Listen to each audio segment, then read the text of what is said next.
안녕하세요. 좋은 하루 보내세요. 저희 채널이 마음에 드셨다면 좋아요와 구독 부탁드려요. 여러분의 응원이 힘이 된답니다. 자, 이제 실화를 하나 들려드릴게요. 나는 욕실 거울에 비친 내 모습을 보며 나를 바라보는 여인을 알아보지 못한다. 내 눈가의 깊은 주름은 언제쯤 자리 잡았을까?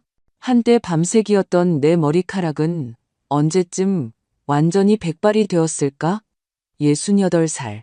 해안대학교에서 셰익스피어의 소네트와 제인 오스틴의 소설을 학생들에게 가르치던 시절에는 너무나 멀게만 느껴지던 나이였다. 내 이름은 이지혜다. 소금 냄새와 수많은 카페에서 풍기는 커피향, 그리고 수업에 서두르는 학생들의 자전거 벨 소리가 뒤섞이는 작은 해안도시, 해안대학교에서 37년간 영문학을 가르치는데 내 삶을 바쳤다.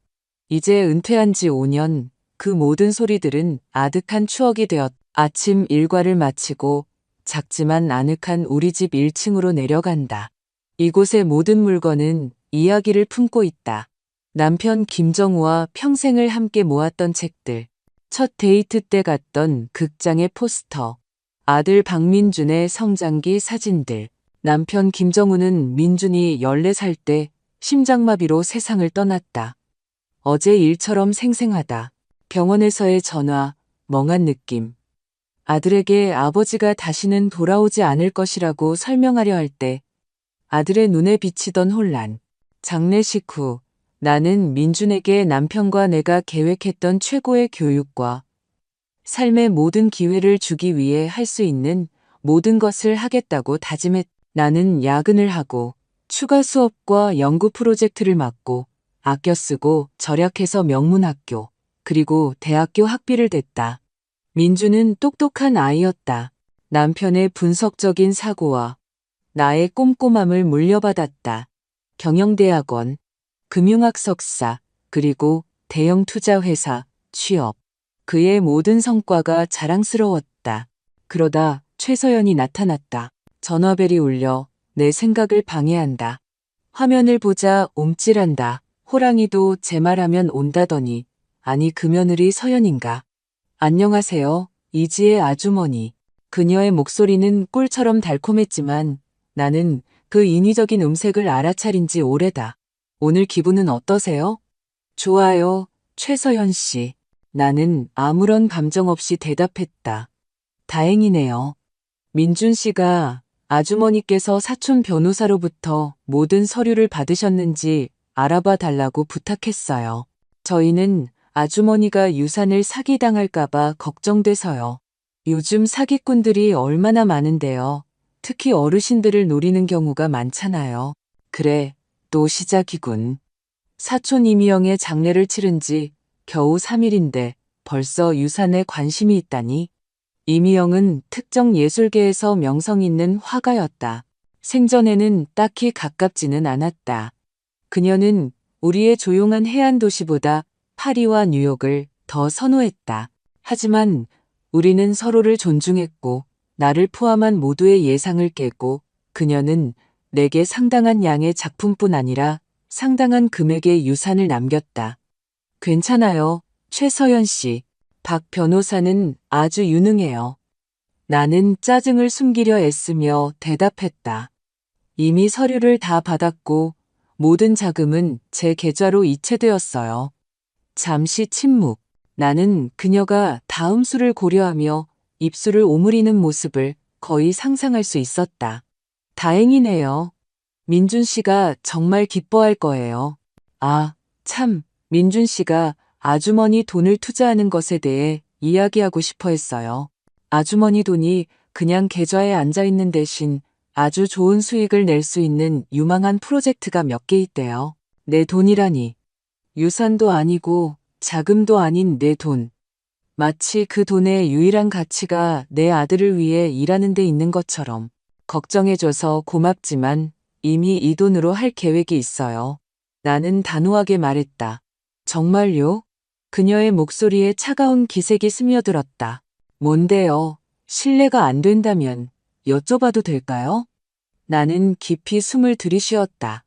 며칠 동안 머릿속으로 이 대화를 연습했다. 마가목길에 있는 빅토리아 양식주택을 매입해 개조하여 작은 문화센터로 만들 계획이다. 이미영의 작품 전시 공간, 문학의 밤, 어쩌면 지역 아이들을 위한 작은 교육 프로그램도 운영할 것이다. 전화 반대편의 침묵은 너무나 명백해서 최서연의 계획이 산산조각 나는 소리가 거의 들리는 듯했다. 이지의 아주머니, 그녀가 마침내 가장된 걱정스러운 목소리로 말했다. 아주머니 연세에 그런 프로젝트를 떠맡는 것이 현명하다고 생각하세요? 복원과 운영은 엄청난 일이에요. 그리고 그 집은 나중에 어떻게 될 거고요? 아주머니도 아시겠지만 아주머니 유산을 가족에게 남기는 것이 더 낫지 않겠어요? 가족이라 함은 나도 손주들도 아닌 자신과 민준을 의미했다. 결혼 17년째인데 나는 여전히 그들에게 잠재적인 자원의 원천에 지나지 않았다. 나는 아주 건강해요, 최서연 씨. 그리고 이 프로젝트가 결실을 맺는 것을 볼 수 있을 만큼 오래 살 계획이에요. 미래에 대해서는 모든 것이 내 유언장에 명확하게 명시될 거예요. 그녀가 날카롭게 숨을 들이쉬는 소리가 들렸다. 아, 물론이죠. 물론이에요. 그녀는 서둘러 전술을 바꾸며 말했다. 그냥 아주머니가 걱정돼서 그래요. 참, 이번 주 금요일 저녁에 해변가에 새로 생긴 레스토랑에서 저녁 식사를 함께 하고 싶어요. 미래에 대해 진지하게 이야기해야 할 것 같아요. 온 가족이요. 온 가족이라 함은 최서연의 비아냥거리는 말들, 아내가 하는 모든 말에 대한 민준의 침묵하는 동의, 그리고 손주들의 건방진 시선을 의미했다. 김도연과 김아리는 본래 착한 아이들이지만 부모님, 특히 엄마의 영향으로 나에게 차갑고 멀어졌다. 좋아요. 나는 이미 후회할 것을 알면서 동의했다. 몇 시예요? 6시 반에요. 레스토랑 이름은 라메르 갤러리 레스토랑이에요. 6명 테이블을 예약했어요. 6명이요? 나는 놀라 물었다. 네, 제 법무법인 동료와 그의 아내도 함께 할 거예요. 아주머니를 만나고 싶어 해요. 훌륭하군. 그녀가 계획하는 모든 것의 증인들이군. 최서연은 결코 아무것도 이유 없이 하지 않는다. 나중에 봐요, 최서연 씨. 나는 대화를 끝내며 전화를 끊었다. 관자놀이에 익숙한 긴장감이 느껴졌다. 며느리와의 모든 대화는 이런 느낌을 남긴다. 시계를 보았다. 거의 11시였다. 정우의 부동산 중개인과 그 빅토리아 양식주택을 보러 가기로 약속이 되어 있었다. 집을 나서자 이웃집 아이가 자전거를 만지작거리는 것이 보였다. 민준이 그 나이 때 뭔가 고치는데 몰두했던 모습이 떠올랐다. 무엇이 변한 걸까? 언제 내 착하고 호기심 많던 아들이 아내의 조종을 허용하고 자기 어머니를 모욕하는 남자로 변했을까? 마가목길의 그 집은 현재 황폐한 상태임에도 불구하고 인상적이었다. 포탑, 베란다, 스테인드 글라스 창문이 있는 3층 빅토리아 양식 대저택이었다. 부동산 중개인 김 중개사는 황폐한 방들을 보여주면서 분명히 긴장한 모습이었다. 김순자 여사님, 인정해야 할 것 같아요. 이곳은 대대적인 수리가 필요해요. 지붕은 새고 있고 배선 문제도 있고 배관은 말할 것도 없고요. 저는 문제점이 아니라 가능성을 봅니다. 김 중개사님. 나는 그를 가로막았다. 높은 천장, 아름다운 비율의 방들, 오리지널 나무 패널링. 이 집은 영혼을 가지고 있어요. 하지만 복원 비용이 집 자체의 가치를 초과할 수도 있어요. 그가 경고했다. 나는 이 경우 돈이 주요 요인이 아니라는 것을 깨달았다. 이 집은 내가 만들려는 문화센터에 완벽했다. 김 중개사는 어리둥절한 표정을 지었다. 아마도 68살의 과부가 야심찬 프로젝트를 위해 폐허가 된 저택을 사는 경우는 흔치 않을 것이다. 확신하신다면 다음 주에 계약서 작성을 시작할 수 있을 것 같아요. 집으로 돌아오는 길에 나는 예어부 차이너 넘치는 에너지를 느꼈다. 오랜만에 처음으로 가르치는 일이나 가족의 책임과 아무 관련 없는 나만의 프로젝트가 생겼다. 온전히 나의 것이 될 무언가. 전화벨이 다시 울려 내 생각을 방해한다. 이번에는 민준이었다. 엄마, 그의 목소리는 긴장되어 있었다. 서연이가 엄마가 낡은 집을 살 거라고 하던데요. 안녕, 민준. 그래, 맞아. 방금 보고 왔어. 하지만 왜요? 그 프로젝트 너무 야심차고 비싸 보이는데요. 내 돈이야, 민준. 나는 침착하게 말했다. 그리고 내 삶이야, 엄마. 그의 목소리는 거만하다 하게 변했다. 아무도 엄마 돈이 아니라고 말하는 게 아니에요. 하지만 미래를 생각해야죠. 손주들을 생각해야 하잖아요. 아, 나는 미래를 생각하고 있어. 내가 대답했다. 내가 남기고 싶은 유산에 대해서 문화센터는 앞으로 수년 동안 지역사회에 봉사할 거야. 서연이는 그게 그저 엄마의 일시적인 변덕이래요. 할머니가 아직 뭔가 통제할 수 있다는 걸 증명하려는 거라고요. 그가 말을 더듬었다. 그래, 그거다. 그의 말이 아니었지만 그는 언제나 그랬듯이 아내의 생각을 대변하고 있었다. 최서연 씨에게 금요일 저녁 식사 자리에서 이 문제를 논의하면 기쁠 거라고 전해줘. 나는 침착함을 유지하려 애쓰며 말했다. 이제 실례할게. 인테리어 디자이너와 만날 약속이 있어. 거짓말이었지만 나는 이 대화를 끝내야 했다. 알겠어요. 그는 마지못해 동의했다. 금요일에 봐요. 그날 저녁 나는 현관에 앉아 오래된 사진 앨범을 넘겨보았다. 여기 해변에서 모래성을 쌓고 있는 5살 민준의 모습.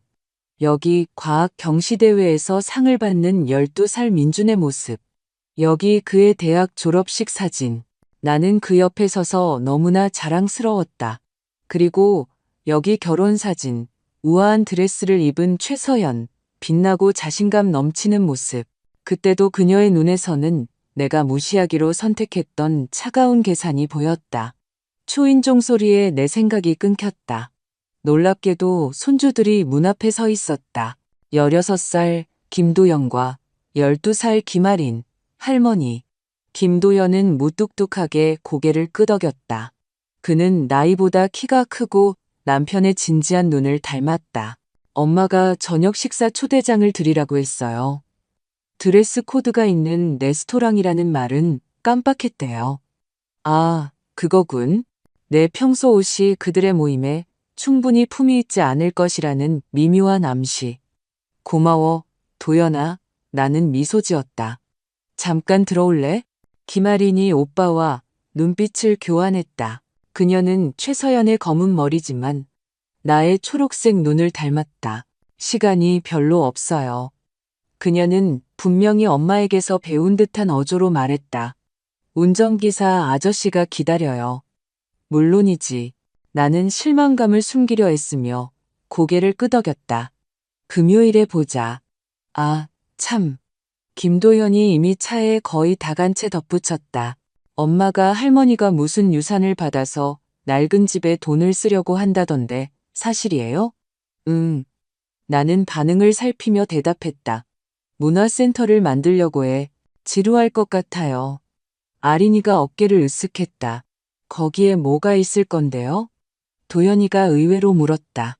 사촌화가 이미영의 그림 전시 공간, 문학의 밤, 교육 프로그램, 어쩌면 고전 영화나 예술 영화를 상영하는 작은 영화관도 만들 거야. 김도현의 얼굴에 흥미가 스치는 듯 했지만 그는 이내 그것을 감추었다. 돈 엄청 들겠네요. 그가 말했다. 그럴지도. 나는 동의했다. 하지만 내 저축도 있고 이미영의 유산도 꽤 상당하거든. 엄마는 할머니 나이에 그런 프로젝트를 시작하는 건 현명하지 않다고 해요. 아린이가 또다시 최서연의 억양을 흉내내며 말했다. 아린이는 어떻게 생각하니? 내가 부드럽게 물었다. 그녀는 당황한 듯 했다. 자신의 의견을 묻는 경우가 거의 없었기 때문일 것이다. 저는 모르겠어요. 그녀가 마침내 말했다. 할머니 일이니까요. 작은 승리였지만 그래도 가야 해요. 도연이가 시계를 보며 말했다. 테니스 늦으면 엄마가 화낼 거예요. 나는 그들이 선팅된 검은색 SUV에 타는 것을 지켜보았다. 내 손주들은 피가 섞여 너무나 가깝지만 감정적으로는 너무나 멀었다. 그들은 부모님에게서 듣는 것 외에 나에 대해 무엇을 알까? 내가 한때 시를 썼다는 것을 알까? 1940년대 재즈를 사랑한다는 것을 알까? 할머니의 레시피로 세상에서 가장 맛있는 블루베리 파이를 구울 수 있다는 것을 알까? 금요일 나는 마지막 문학 심포지엄에서 발표할 때 입었던 진한 파란색 드레스를 입었다. 단순하고 우아하며 장식이 없었다. 김도연이 언급했던 레스토랑의 드레스 코드에 정확히 맞았다. 그곳으로 가는 길에 나는 다가올 대화에 대해 생각했다. 최서연이 무엇을 계획했든 나는 침착하고 단호해야 했다. 이 돈은 나의 것이고 나만이 어떻게 사용할지 결정할 것이다. 라메르 갤러리 레스토랑은 내가 예상했던 대로 유럽풍의 세련미를 내세우며 잘난 척하는 분위기였다. 지배인은 나를 민준, 서연, 아이들, 그리고 서연의 동료들인 듯한 다른 부부가 이미 앉아있는 테이블로 안내했다. 여기 우리 이지의 아주머니. 서연이 나를 맞이하며 일어나며 외쳤다. 오셔서 정말 기뻐요. 이 변호사 부부예요. 이 변호사님은 우리 법무법인의 파트너로 부동산법 전문이에요. 부동산법이라니 물론이지. 나는 이 변호사 부부와 악수를 나누며 이 변호사 아내의 평가하는 듯한 시선을 알아챘다. 만나서 정말 반가워요. 나는 아린이 옆자리에 앉으며 말했다. 이지의 아주머니는 해안대학교에서 영문학을 가르치셨어요. 서연이 설명했다. 그녀의 목소리에는 분명히 우월감이 묻어 있었다. 지금은 은퇴했지만 여전히 아주 활동적이세요. 글쎄, 낡은 빅토리아 양식 주택을 복원해서 어떤 문화센터로 만들려고 하신대요. 야심찬데요. 이 변호사가 전문적인 미소를 지으며 말했다. 프로젝트의 법률적 측면은 누가 담당하나요? 부동산 등기, 세금, 보험 같은 건 꽤 복잡한 문제인데요. 변호사가 있어요. 박 변호사요. 내가 대답했다. 그분이 제 일을 오랫동안 처리해 주셨어요. 박 변호사요. 이 변호사가 미간을 찌푸렸다. 잘 모르겠네요. 대형 로펌 소속인가요? 독립 변호사예요. 나는 말했다. 아주 유능하고요. 엄마. 민준이 끼어들었다. 아마 좀 더 현대적인 접근법을 고려해야 할 것 같아요. 이 변호사님이 자신의 로펌에서 누군가를 추천해 줄 수도 있고요. 그래, 또 시작이군. 나는 그들이 서연과 눈빛을 교환하는 것을 보았다. 모든 것이 계획대로 진행되고 있었다. 고맙지만 저는 박 변호사에 아주 만족해요. 나는 단호하게 대답했다. 웨이터가 메뉴판을 가져오자 대화는 음식 선택으로 바뀌었다. 나는 서연이 민준의 귀에 무언가를 속삭이는 것을 보았고 그가 고개를 끄덕였다. 할머니, 아린이가 의외로 나에게 말했다. 할머니 사촌이 유명한 화가였다는 게 사실이에요?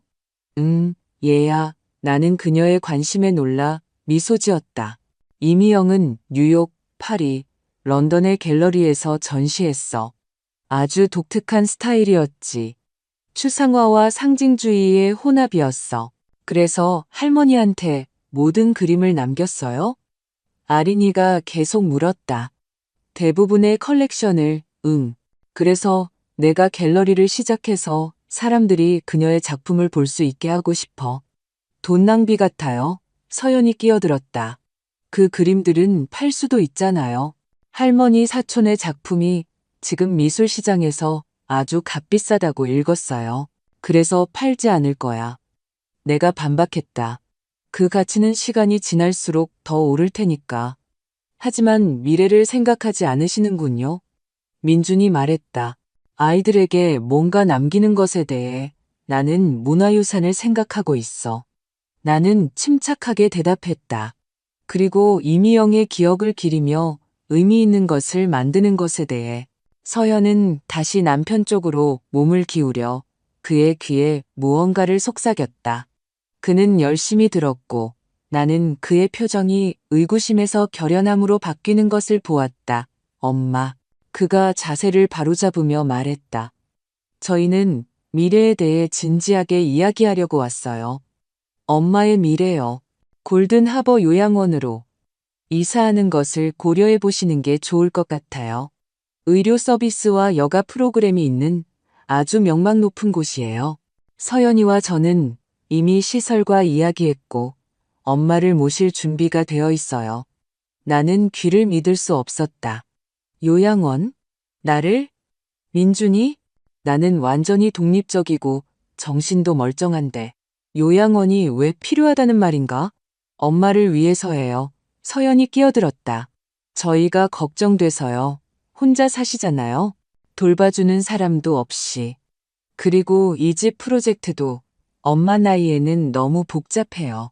내 나이가 활동적이고 독립적인 것을 방해하지 않아요. 나는 내 안에서 분노가 솟구치는 것을 느끼며 말했다. 그리고 저는 감시도 필요 없고요.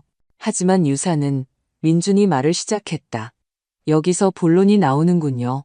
내가 그를 가로막았다. 너희는 내 안위를 걱정하는 게 아니야. 이미영의 돈을 걱정하는 거지. 서현이 나에게 차가운 시선을 던졌다. 이지의 아주머니, 너무하시네요. 저희는 정말 아주머니를 걱정해요. 그냥 유산이 현명하게 사용되기를 바랄 뿐이에요. 너희의 기준으로 현명하게, 이 말이지. 내가 분명히 했다. 다시 말해, 너희에게 넘겨달라는 거군. 민주는 당황한 듯 보였지만 서연은 여전히 차가웠다. 저희가 가족이라는 것을 부인할 수는 없어요. 그리고 아이들의 미래를 생각하는 것은 당연한 일이에요. 나는 손주들의 미래도 생각하고 있어. 나는 김도영과 김아린을 보며 말했다. 그들은 분명히 불편한 듯 이 상황을 지켜보고 있었다. 그래서 내가 죽은 후에도 살아남을 의미 있는 것을 만들고 싶어. 지역사회에 봉사하고 우리 가족의 이름을 짊어질 문화센터를. 서연은 다시 민준에게 몸을 기울여 그의 귀에 무언가를 속삭였다. 나는 그의 얼굴이 붉어지고 눈이 가늘어지는 것을 보았다. 그녀가 무슨 말을 했든 분명히 약점을 건드린 것이었다. 이지의 아주머니, 이 변호사가 긴장을 감지했는지 끼어들었다. 아마 타협할 수도 있을 거예요. 자금의 일부는 아주머니 프로젝트에, 일부는 손주들을 위한 신탁기금에 50대 50으로요. 제가 서류 작업도 도와드릴 수 있어요. 하지만 나는 그의 말을 듣지 않았다. 내 시선은 민준에게 고정되어 있었다. 그는 전에 본 적 없는 표정으로 나를 바라보고 있었다. 분노와 상처, 그리고 뭔가 다른 것의 혼합.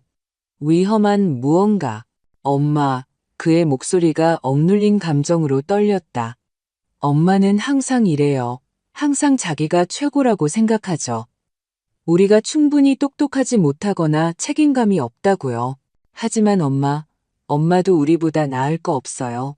엄마의 그 대단한 프로젝트는 그저 할머니가 아직 건재하다는 걸 증명하려는 발악일 뿐이라고요. 나는 그의 말의 힘에 놀라 움찔했다. 민준, 나는 그런 말 한 적 없어. 할머니가 직접 말한 적은 없어도 항상 그렇게 생각했잖아요. 그의 목소리가 높아져 옆 테이블의 이목을 끌었다. 할머니는 항상 제가 할머니 기대에 미치지 못한다고 생각했잖아요. 제가 가치 없다고요. 무엇에 가치 없다는 거니? 나는 완전히 혼란스러워 물었다. 민준, 무슨 소리 하는 거야? 할머니가 아버지를 보던 눈빛 말이에요. 그가 쓰게 말했다. 그렇게 존경심 가득한 눈빛, 그리고 저를 볼 때는 항상 실망감이 섞여 있었어요. 마치 제가 결코 아버지 발끝에도 못 미칠 거라고 생각하는 것처럼요. 나는 충격을 받았다. 그가 정말로 지난 세월 동안 내가 그를 남편과 비교하고 그에게 실망했다고 생각했을까? 민준, 그건 사실이 아니야. 나는 그의 손을 잡으려 했지만 그는 손을 뿌리쳤다. 나는 항상 네가 자랑스러웠어.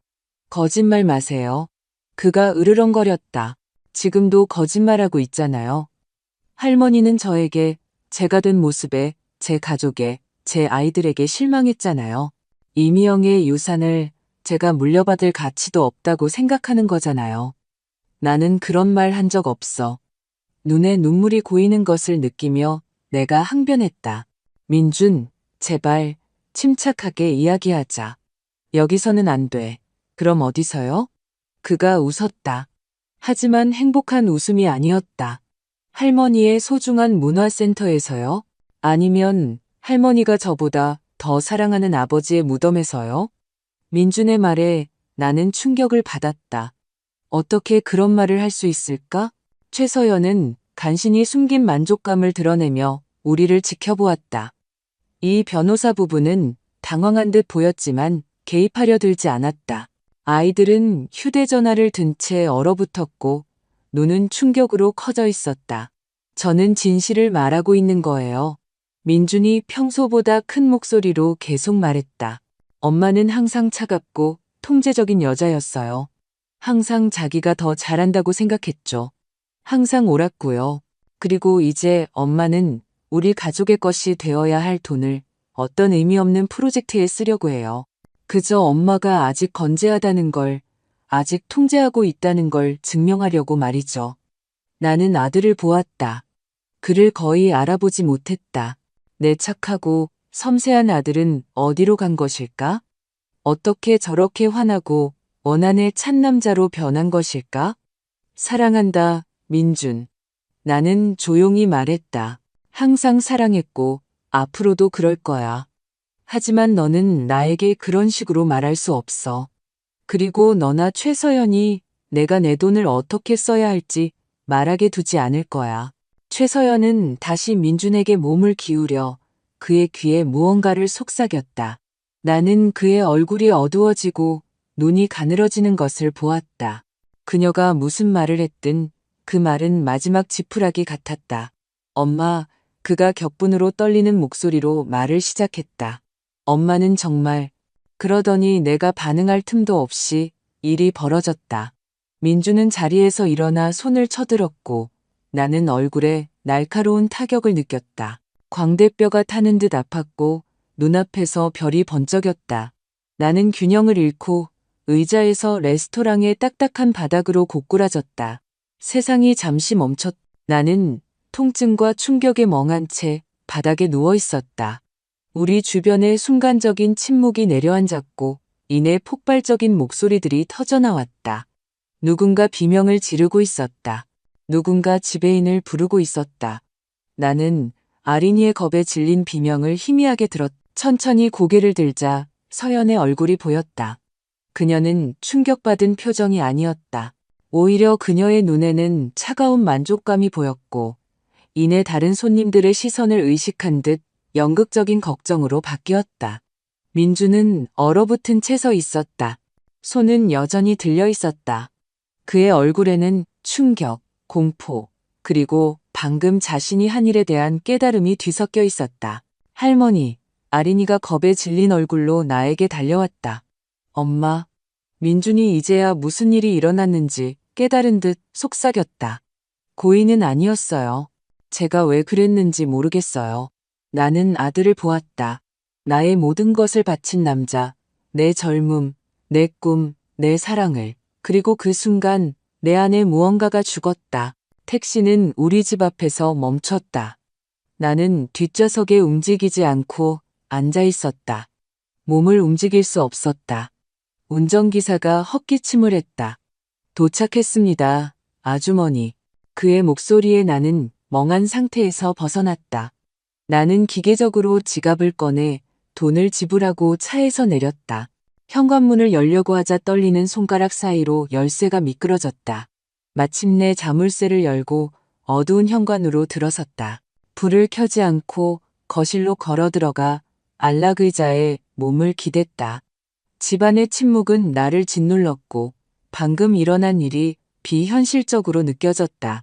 정말 내 아들, 내 민준이 나를 때린 것일까? 내가 정말 비싼 레스토랑 바닥에 누워 있었던 것일까?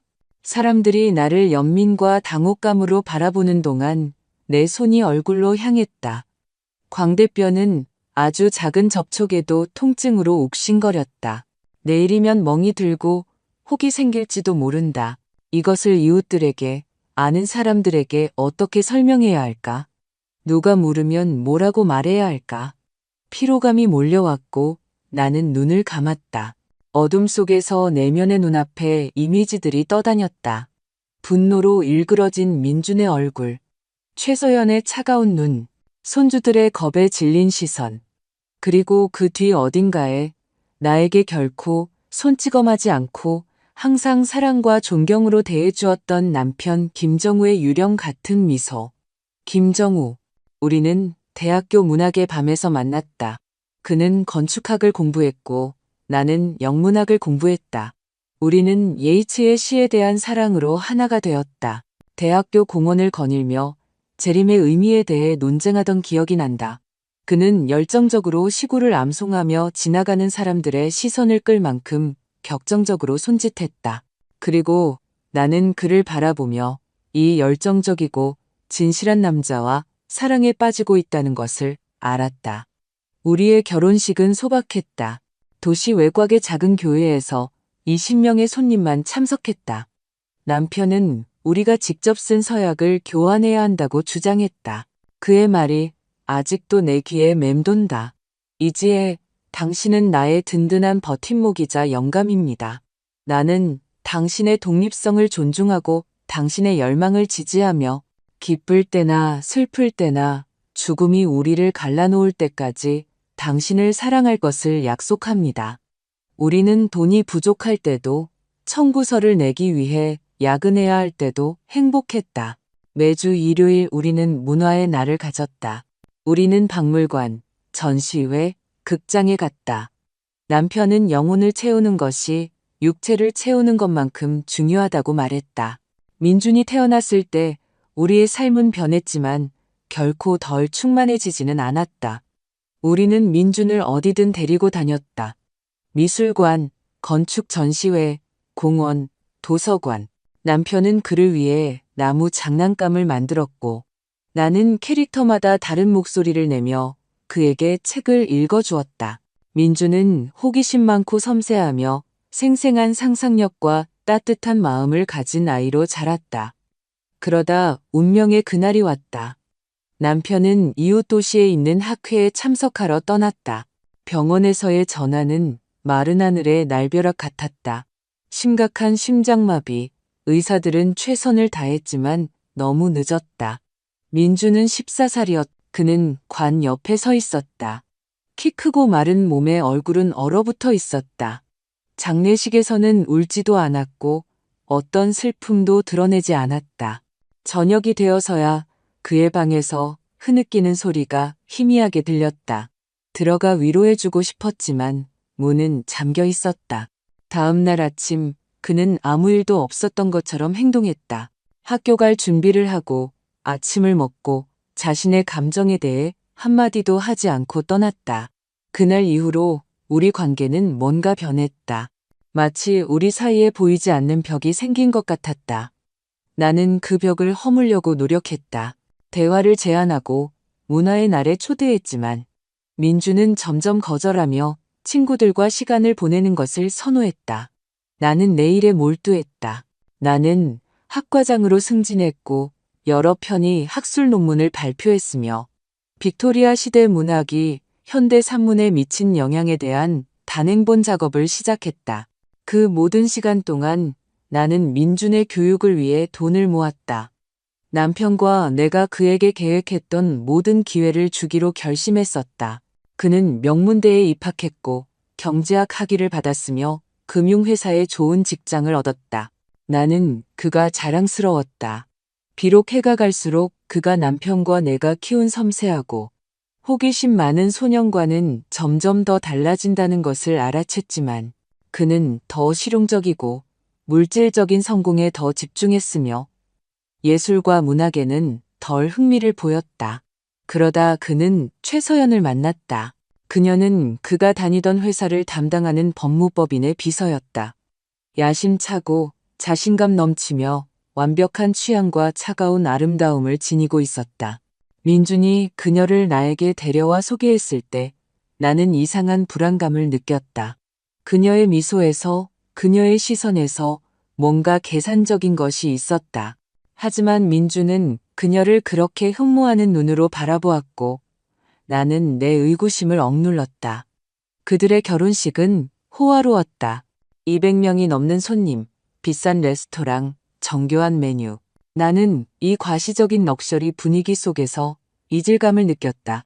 신혼부부가 정형화된 서약을 교환하는 동안 나는 남편과 내가 교환했던 진심 어린 서약들을 떠올리지 않을 수 없었다. 결혼 후 민주는 더욱 멀어졌다.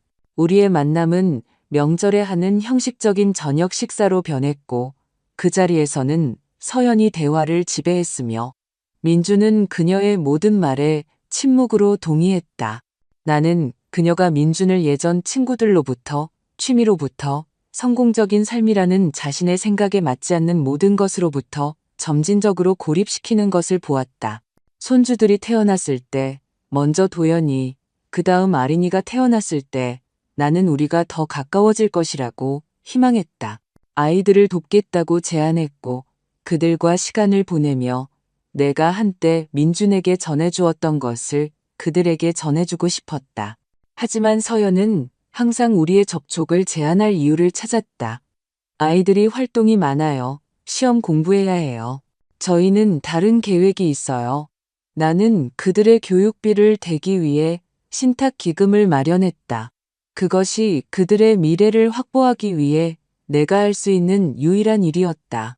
서연은 그것을 차가운 감사함으로 받아들였다. 마치 당연한 것인 양. 그리고 민주는 그녀가 나를 가족 생활에서 점진적으로 밀어낼 때조차 반대하려 하지 않았다. 그리고 이제 이것, 딱이 한데 수년 동안 내가 겪어온 정서적 학대의 물리적 표현. 가족이라는 환상을 유지하기 위해 침묵하며 받아들였던 학대 말이다. 초인종 소리에 나는 쓰디쓴 기억에서 벗어났다. 나는 움직이지 않고 초대받지 않은 손님이 가버리기를 바랐지만 초인종은 다시 끈질기고 요구적으로 울렸다. 이제의 아주머니 집에 계신 거 알아요. 제발 문 좀 열어주세요. 나는 그 목소리를 즉시 알아챘다. 정윤이, 학과 동료이자 어쩌면 내가 진정한 친구라고 부를 수 있는 유일한 사람. 우리는 30년 전 그녀가 대학에 일하러 왔을 때 만났고 그 이후로 계속 연락을 주고받았다. 내가 은퇴한 후에도 나는 모든 근육이 쑤시는 것을 느끼며 의자에서 일어나기 위해 애썼다. 천천히 문으로 걸어가며 얼굴의 멍에 대해 설명할 방법을 생각하려 했다. 하지만 문을 열고 윤희의 걱정스러운 얼굴을 보자 모든 변명이 머릿속에서 사라졌다. 세상에, 지혜야. 그녀가 내 뺨을 보며 헉 하고 숨을 들이쉬었다. 무슨 일이야? 아무것도 아니야. 나는 대수롭지 않게 넘기려 했다. 그냥 넘어졌어. 나한테 거짓말하지 마.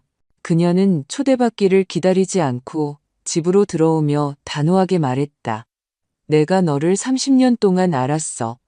저건 넘어진 게 아니야. 그녀는 거실 불을 켰고 나는 갑작스러운 밝음에 움찔했다. 윤희는 내 뺨을 유심히 노려보았다. 얼굴은 굳어져 있었다. 누가 이랬어? 그녀가 퉁명스럽게 물었다. 아무도 아니라고 말하지 마. 이건 분명한 멍이야. 나는 의자에 주저앉았다. 갑자기 모든 것을 더 이상 속에 담아둘 수 없다는 느낌이 들었다. 민준이, 나는 조용히 말했다. 내 아들이 오늘 저녁 식사 때 레스토랑에서 나를 때렸어. 윤희는 얼어붙었다. 눈은 충격으로 커졌다. 민준이? 하지만 왜, 무슨 일이야? 그러고는 나는 그녀에게 모든 것을 이야기했다. 이미영의 유산에 대해, 문화센터 계획에 대해, 최서연의 조종에 대해, 그녀가 민준의 귀에 무언가를 속삭인 후에 그가 이성을 잃었다는 사실에 대해 윤희는 침묵하며 들었고 가끔 고개를 저을 뿐이었다. 내가 이야기를 마치자 그녀는 일어나 부엌으로 갔다. 그녀가 냉장고를 열어 무언가를 찾는 소리가 들렸다. 얼음이 없네. 그녀가 돌아오며 말했다. 얼린 야채로 냉찜질을 해줄게. 부기를 가라앉힐 거야. 그녀는 얼린 완두콩 봉지를 수건에 싸서 내 뺨에 대주었. 차가운 접촉은 고통스러우면서도 기분 좋았다. 15분 동안 대고 있어. 그녀가 지시했다. 그동안 다음에 뭘 할지 이야기하자. 내가 물었다. 무슨 말이야? 네, 아들이 폭행을 저지른 거야, 지혜야. 그녀가 퉁명스럽게 말했다. 그건 범죄야. 고소할 수도 있어. 나는 고개를 저었다. 아니, 윤희야. 그렇게 하지 않을 거야. 왜 안 해? 아들이니까? 폭력에 대한 변명이 될 수 없어. 알아. 나는 한숨을 쉬었다. 그냥 재판, 언론 보도, 그 모든 것. 나는 그런 일을 겪고 싶지 않아. 그리고 도연이랑 아린이를 그런 일에 휘말리게 하고 싶지도 않아. 윤희는 나를 오랫동안 바라보더니 고개를 끄덕였다. 이해해. 하지만 뭔가 해야 해. 아무 일도 없었던 척할 수는 없어. 하지 않을 거야. 나는 말했다.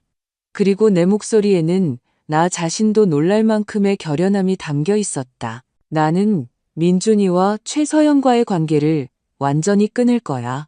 정말이야? 윤희는 놀란 듯 물었다. 확실해? 완전히. 나는 단호하게 말했다. 너무 오랫동안 그들의 조종과 무시를 외면했어. 수년 동안 나는 민준의 행동에 대해 변명하며 그가 그저 아내의 영향 아래 있다고 스스로를 설득했지. 하지만 오늘 그는 선택을 했어. 그는 자신의 어머니를 때리기로 선택했고 그 선택에는 결과가 따라야 해. 윤희는 천천히 고개를 끄덕였고 그녀의 얼굴에는 존경의 표정이 떠올랐다. 다행이다, 지혜야. 이제라도 그럴 때가 됐어. 쉽지 않을 거야. 나는 인정했다. 그들이 내 유일한 가족인데. 아니, 윤희가 단호하게 말했다. 가족은 피만으로 이루어지는 게 아니야. 가족은 너를 사랑하고 존중하는 사람들, 너를 지지하고 모욕하지 않는 사람들, 너의 성공을 기뻐하고 너의 결정을 통제하려 하지 않는 사람들이야. 그녀의 말은 내 의식 속 깊이 밝혔다. 내가 얼마나 오랫동안 가족이라는 환상에 매달렸던가. 실제 가족은 이미 오래전에 없었다는 사실을 무시하면서 말이다. 서연이 민준의 삶에 들어온 이후 그녀는 우리 관계를 체계적으로 파괴했고 내 아들을 자신의 꼭두각시로 나를 자신의 완전한 통제에 방해가 되는 불편한 장애물로 만들었다. 내 말이 맞아. 나는 냉찜질 주머니를 내리며 말했다. 하지만 내 손주들은 그들과 직접 관계를 유지하려고 노력할 수 있어. 윤희가 제안했다. 그들은 무슨 일이 일어나고 있는지 이해할 만큼 충분히 컸어. 특히 오늘 이후로는 나는 레스토랑에서 나를 따라 뛰쳐나왔을 때 아린이의 얼굴을 기억했다. 충격, 불안, 혼란, 그리고 그때는 알 수 없었던 다른 무언가. 어쩌면 깊이 잘못된 일이 일어나고 있다는 깨달음이었을지도 모른다. 어쩌면 나는 동의했다. 하지만 최서연이 그걸 막기 위해 할 수 있는 모든 것을 할 거야. 너는 자신을 과소평가하고 있어, 지혜야. 윤희가 부드럽게 미소 지으며 말했다. 너는 항상 강한 여자였어. 여성 작가들을 문학 프로그램에 포함시키기 위해 얼마나 싸웠는지 기억나? 늙은 보수주의자들로 이루어진 위원회 앞에서 박사 논문을 어떻게 변호했는지, 학업 경력을 쌓으면서 어떻게 혼자 아들을 키웠는지 기억나? 나는 희미하게 미소 지으며 그 시절을 떠올렸다. 그래, 한때는 강했었지.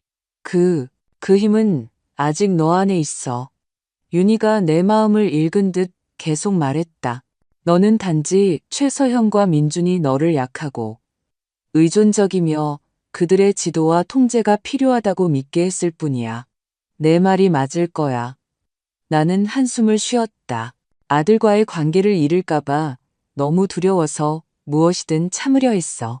하지만 오늘 뭔가 부서졌어. 돌이킬 수 없는 무언가가. 그리고 그게 최선이야. 윤희가 단호하게 말했다. 때로는 무언가를 재건하기 위해 부숴야 할 때가 있어. 더 건강하고 더 정직한 것을. 그녀는 일어나 부엌으로 갔다. 주전자가 끓는 소리가 들렸다. 몇 분 후 그녀는 향기로운 차 두 잔을 들고 돌아왔다. 여기. 그녀가 한 잔을 건네주며 말했다. 꿀 넣은 캐모마일이야. 진정하는 데 도움이 될 거야. 나는 컵을 받아들고 따뜻함이 도자기를 뚫고 차가운 손가락으로 스며드는 것을 느꼈다. 고마워, 윤희야. 모든 것에 대해 와줘서, 들어줘서. 고마워하지 마. 그녀가 손을 흔들었다. 친구가 그런 거지. 그나저나 내가 집에 있는 걸 어떻게 알았어? 무슨 일 있었어? 윤희는 차를 한 모금 마시더니 컵 가장자리 너머로 나를 보았다. 이 변호사 아내가 전화했어. 우리는 같은 독서 클럽에 있거든.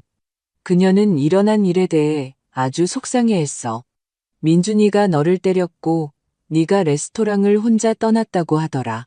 네가 괜찮은지 확인하려고 왔지. 아, 이 변호사 아내? 나는 고개를 끄덕였다. 그녀는 서연을 제외한 다른 사람들처럼 충격받은 듯 보였다. 무슨 뜻이야? 최서연은 놀라거나 속상해 보이지 않았어. 오히려 만족스러워 보였지. 마치 모든 것이 계획대로 진행되는 것처럼. 윤희가 미간을 찌푸렸다. 민준이를 일부러 자극한 거라고 생각하니? 확실해. 나는 단호하게 말했다. 그가 이성을 잃기 직전에 그의 귀에 무언가를 속삭였어. 그를 격분하게 만든 무언가. 하지만 그게 무슨 반응을 일으킬 수 있었을까? 그녀가 무슨 말을 했을까? 나는 고개를 저었다. 모르겠어. 아주 개인적이고 아주 고통스러운 무언가. 어쩌면 남편과 관련된 것일 수도 있어. 민준이는 내가 아버지를 자기보다 더 사랑한다고. 내가 항상 실망스러운 눈으로 그를 바라보고 남편과 비교했다고 소리쳤어. 그건 사실이 아니야. 윤희가 반박했다. 너는 항상 민준이에 대해 그렇게 자랑스럽게, 그렇게 사랑스럽게 이야기했잖아. 알아. 나는 한숨을 쉬었다. 하지만 그는 분명히 다르게 느꼈거나 아니면 최서연이 결혼 생활 동안 그렇게 믿게 만들었겠지. 우리는 침묵 속에 앉아 차를 마셨다. 밖은 완전히 어두워졌고 가로등만이 텅 빈 거리에 희미한 불빛을 드리웠다. 문화센터는 어떻게 할 거야? 윤희가 한참 만에 물었다. 프로젝트를 계속할 거야. 나는 망설임 없이 대답했다. 내일은 부동산 중개인과 만나서 집에 대한 가계약을 맺을 거야. 그리고 복원 프로젝트를 위한 건축가, 인테리어 디자이너를 찾아야 해. 멋진 계획이야. 윤희가 미소 지었다. 나는 해안도시에 좋은 문화 공간이 필요하다고 항상 말했어. 이미영의 어떤 작품들을 전시할지 결정했니? 그녀의 후기 작품 대부분은 바다의 변형 시리즈에서 가져올 거야. 바다에서 영감을 받은 추상화들이지. 깊은 파란색과 초록색 톤으로 아주 표현적이고 깊은 상징적인 의미를 담고 있어. 해변의 집과 아주 잘 어울리겠네. 윤희가 고개를 끄덕였다. 문학 프로그램은? 우리는 프로젝트의 세부 사항을 논의하기 시작했고 아들과의 갈등으로 침체되었던 열정이 점차 돌아오는 것을 느꼈다. 문화센터, 그 잠재력, 그것이 지역 사회에 가져올 수 있는 것에 대해 이야기하면서 나는 새로운 삶을 얻는 기분이었다. 윤희가 마침내 떠날 준비를 했을 때 거의 자정이었다. 그녀는 내 뺨에 냉찜질을 계속하라고 강하게 권했고 내일 들르겠다고 약속했다. 괜찮을 거야, 지혜야. 그녀가 나를 안아주며 작별 인사를 했다. 너는 생각보다 강하고 아들에게서, 며느리에게서, 모든 사람에게서 존경받을 자격이 있어. 진정한 사랑은 굴욕과 학대를 견디는 것을 요구하지 않아. 비록 그것이 너의 자식들에게서 온다 해도 말이야. 그녀가 떠난 후 나는 오랫동안 창가에 서서 밤의 해안 도시를 내다보았다. 도시의 불빛이 만에 어두운 물에 반사되어 물속의 별이 빛나는 하늘 같은 착시를 만들었다. 남편 김정우는 이 풍경을 사랑했다. 그는 이런 순간에 세상 전체와 과거와 미래와 동시에 연결된 느낌을 받는다고 말했다. 당신이라면 어떻게 했을까, 정우야? 나는 스스로에게 물었다. 내 입장이라면 어떻게 했을까? 그의 목소리가 들리는 듯 했다. 침착하고 자신감 넘치는. 너는 답을 알고 있어, 지혜야. 항상 그랬듯이. 그리고 그것은 사실이었다. 마음속 깊이 나는 내가 무엇을 해야 할지 알고 있었다. 수년 동안 내 삶을 오염시켜온 독성 관계를 끊는 것, 사회에 이롭고 이명에게 합당한 기념물이 될 프로젝트에 집중하는 것, 손주들이 원한다면 그들과 직접적인 관계를 맺으려고 노력하는 것, 그리고 조작도, 굴욕도, 오랫동안 잃었던 것을 잃을까 하는 두려움도 없이 내 삶의 새로운 장을 시작하는 것. 내 뺨은 여전히 아팠고 일어난 일을 상기시켰다. 하지만 이상하게도 이 육체적 고통은 명확함을 가져다 주었다. 마치 민준의 주먹이 내 광대뼈뿐만 아니라 내가 오랫동안 소중히 여겼던 환상들도 부순 것 같았다. 가족에 대한 환상, 아들에 대한 환상, 그들의 삶 속에서 내 역할에 대한 환상. 나는 침실로 돌아와 천천히 잠자리에 들 준비를 했다.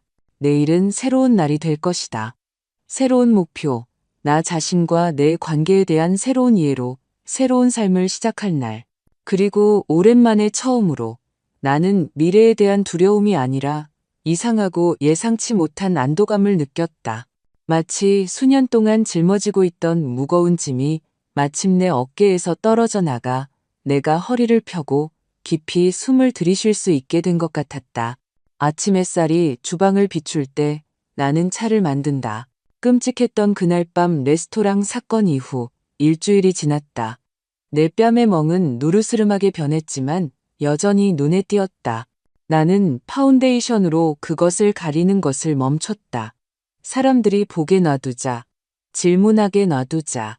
나는 더 이상 겉모습을 유지하기 위해 비밀을 지키지 않을 것이다. 오늘 아침 전화벨이 3번째 울린다. 누군지 안다. 민주는 일요일 가족 저녁 식사에 내가 나타나지 않은 이후로 계속 전화하려고 애썼다. 나는 받지 않는다. 그의 목소리, 그의 변명을 들을 준비가 되지 않았다. 어쩌면 영원히 준비되지 않을 수도 있다. 대신 나는 오랜 변호사, 박 변호사와의 오늘 회의를 위해 준비한 서류들을 검토한다. 그는 흠잡을 데 없는 평판과 날카로운 지성을 가진 건조하고 나이든 남자다. 그는 대학 시절부터 나의 법률 사무를 처리해 주었고 손주들을 위한 신탁기금 설립을 도왔으며 이제 내 유언장을 바꿀 것이다. 초인종 소리에 내 생각이 끊겼다. 문 앞에 서 있는 것은 흰 백합 꽃다발을 든 택배 기사였다. 내가 가장 좋아하는 꽃이다. 나는 첨부된 카드를 열어보기도 전에 누가 보냈는지 알았다. 엄마, 죄송해요. 제가 왜 그랬는지 모르겠어요. 제발 이야기 좀 해요. 민준. 나는 꽃다발을 현관 테이블 위에 놓았다. 흰 백합은 남편 김정우가 가장 좋아하던 꽃이었다. 그는 매년 결혼기념일에 나에게 그 꽃을 주었다. 민주는 그걸 안다. 그는 그 꽃이 나에게 특별한 의미가 있다는 것을 안다. 그런 상징을 이용해 감정을 조작하는 것은 쉽지만 나는 더 이상 이런 속임수에 넘어가지 않는다. 내 차키는 이미 손에 쥐어져 있다. 서류 가방은 어깨에 메고 있다. 오늘은 중요한 날이고 어떤 감상적인 제스처도 내가 선택한 길에서 벗어나게 할 수 없다. 박 변호사 사무실은 해안도시 중심가의 오래된 건물에 위치해 있었다. 나를 오랫동안 알고 지낸 비서는 따뜻하게 미소 지으며 즉시 사무실로 안내했다. 김순자 여사님, 박 변호사가 나를 맞이하며 일어섰다. 만나서 반가워요. 비록 상황이 그리 유쾌하지는 않지만요. 약속을 잡을 때 전화로 상황을 간략하게 설명했지만 이제 그의 사무실에 앉아 이미영의 유산, 아들과 며느리와의 갈등, 그리고 육체적 폭력에 대해 모든 것을 자세히 이야기했다. 심각한 문제입니다. 박 변호사가 내 이야기를 마치자 말했다. 폭행 신고를 할 수도 있어요.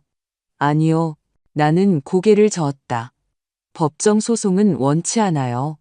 그저 유언장을 바꾸고 이미영의 유산을 제가 의도한 대로 사용되도록 하고 싶어요. 그는 이해한다는 듯 고개를 끄덕였다. 그렇다면 새로운 문서를 작성해야 합니다.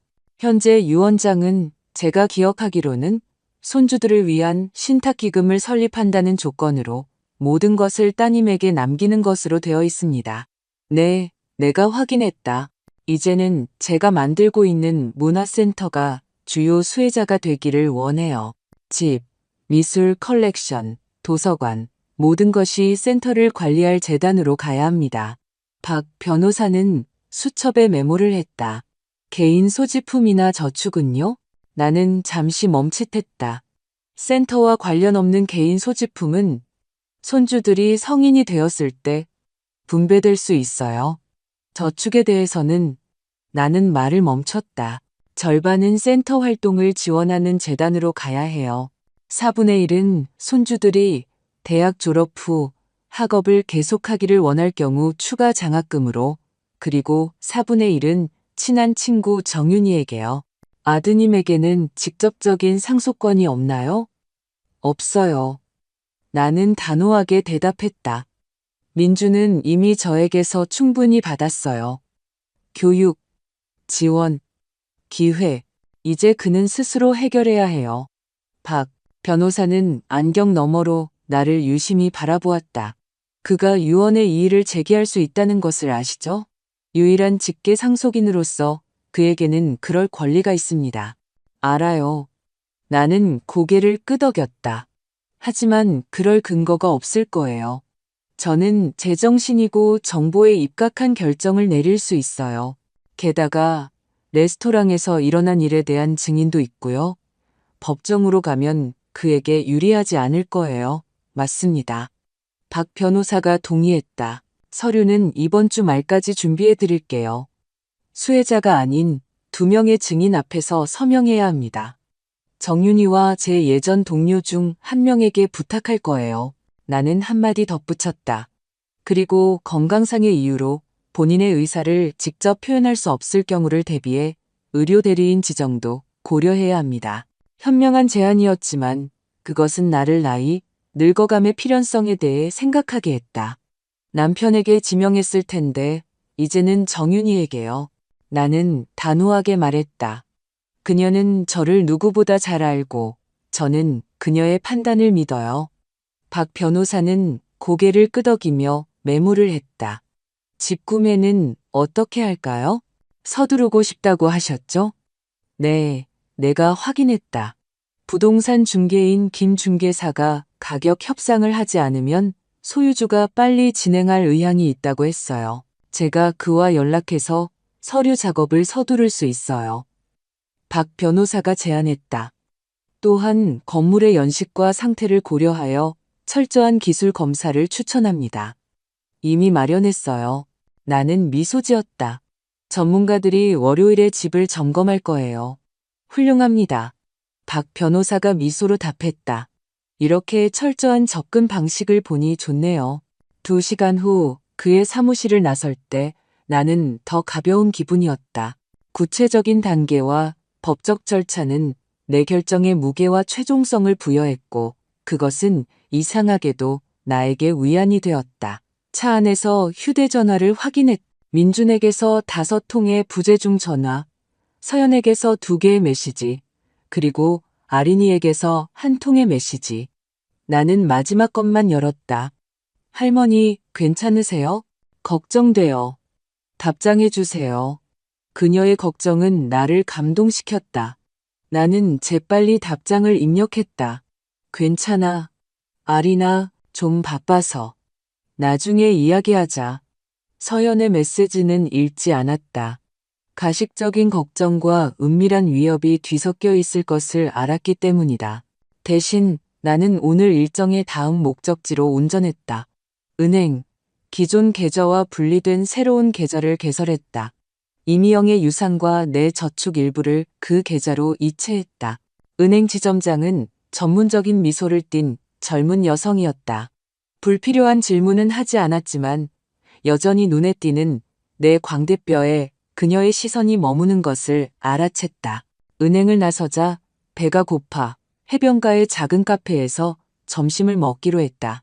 남편과 나는 이곳에 자주 오곤 했다. 우리는 구석 테이블에 앉아 책에 대해 이야기하고 지나가는 사람들을 구경했다. 그의 죽음 이후 나는 이곳을 피했다. 추억이 너무 고통스러웠기 때문이다. 하지만 오늘 뭔가 나를 이곳으로 이끌었다. 샐러드와 차를 주문하고 만의 풍경을 즐겼다. 맑고 화창한 날이었고 배들이 물 위를 미끄러지듯 지나가며 푸른 수면에 하얀 자국을 남겼다. 이 풍경의 아름다움은 내가 해안 도시를 왜 그렇게 사랑하는지 상기시켜 주었다. 왜 이곳에 의미 있는 무언가를 남기고 싶은지 생각에 잠겨 있다가 누군가 내 테이블로 다가오는 것을 즉시 알아차리지 못했다. 고개를 들자 최서연이 보였다. 완벽하게 옷을 입고 완벽한 머리 모양의 차가운 미소를 짓고 있었다. 이지의 아주머니. 그녀가 초대도 없이 내 맞은편에 앉으며 말했다. 드디어 찾았네요. 최서연 씨. 나는 놀라움을 숨기지 못하고 말했다. 내가 여기 있는 걸 어떻게 알았어요? 해안 도시는 작은 마을이잖아요. 그녀가 어깨를 으쓱했다. 이 변호사 아내가 전화해서 아주머니가 이 카페에 들어가는 걸 봤다고 하더군요. 나는 사람들 앞에 모습을 드러내는 것에 대해 더 조심해야겠다고 마음속으로 다짐했다. 이 마을은 정말 작고 소문이 빨리 퍼진다. 뭘 원해요? 나는 퉁명스럽게 물었다.